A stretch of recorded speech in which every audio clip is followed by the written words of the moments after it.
Xaverine Pierre, interprète français langue des signes.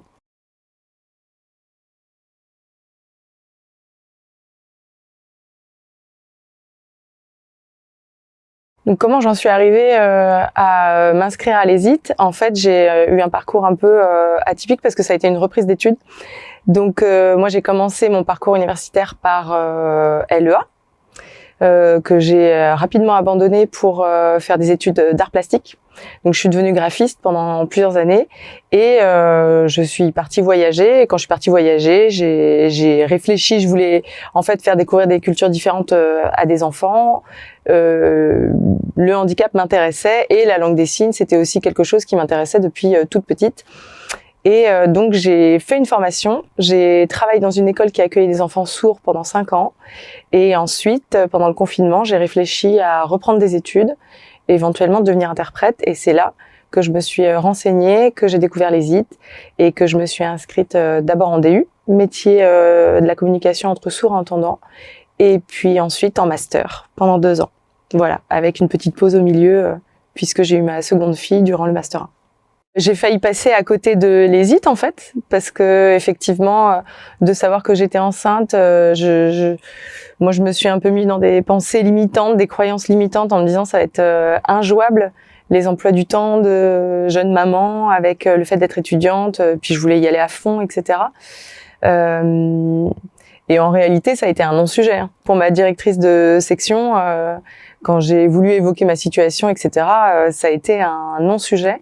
Et donc, j'ai failli ne pas m'inscrire. Et c'est grâce à l'ESIT et c'est grâce au fait qu'on m'accueille de cette façon-là que j'ai pu profiter de mes études et aller jusqu'au bout sans aucun souci.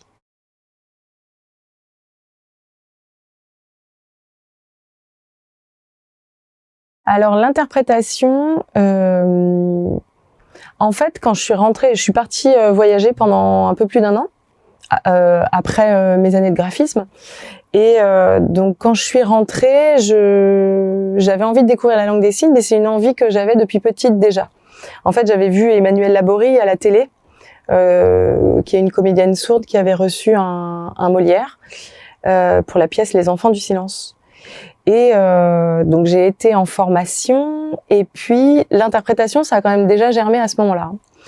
Mais il fallait effectivement retourner sur les bancs de l'école durant 5 ans. En tout cas, on m'avait dit durant 5 ans. Donc je me suis dit bon, 5 ans, ça va être long quand même. Et puis j'avais vraiment envie de travailler avec les enfants, donc j'ai travaillé avec les enfants dans l'école qui s'appelle l'école Turenne, donc dans une école qui accueille des enfants sourds en maternelle et en élémentaire.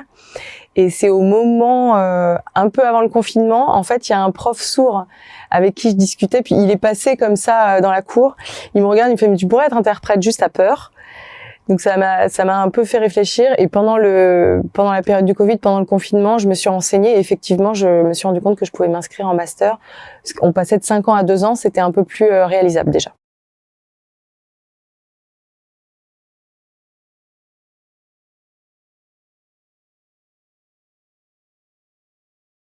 Bien, je suis interprète en langue des signes, jeune diplômée, et je suis auto-entrepreneuse aujourd'hui après un court passage en service qui m'a donné plein de billes pour intervenir sur le terrain, découvrir plein de prestations différentes, etc.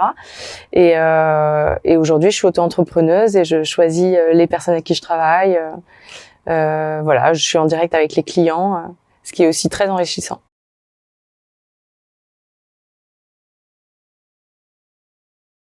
Le projet actuel là, c'est déjà de me sentir bien dans l'auto-entrepreneuriat, parce que j'avais pas forcément envie de devenir auto-entrepreneuse tout de suite. Et c'est des défis qui sont assez intéressants aussi parce que il faut avoir plusieurs cordes à son arc aussi. Il faut être en direct avec les clients. Il faut aussi avoir un aspect relationnel. On sélectionne les personnes avec qui on a envie de travailler ou on nous choisit aussi en direct. Donc être bien là-dedans, se construire une petite famille professionnelle, ça m'intéresse beaucoup. Et puis à moyen long terme, alors j'avais écrit mon mémoire sur la collaboration, donc c'est un sujet qui me tient à cœur. Je suis pas mûre aujourd'hui pour y penser tout de suite, mais peut-être en ayant un peu plus de bouteilles, un peu plus de terrain, peut-être écrire une thèse un jour. Ça pourrait être un défi. Voilà. C'est les 2 grands projets du moment.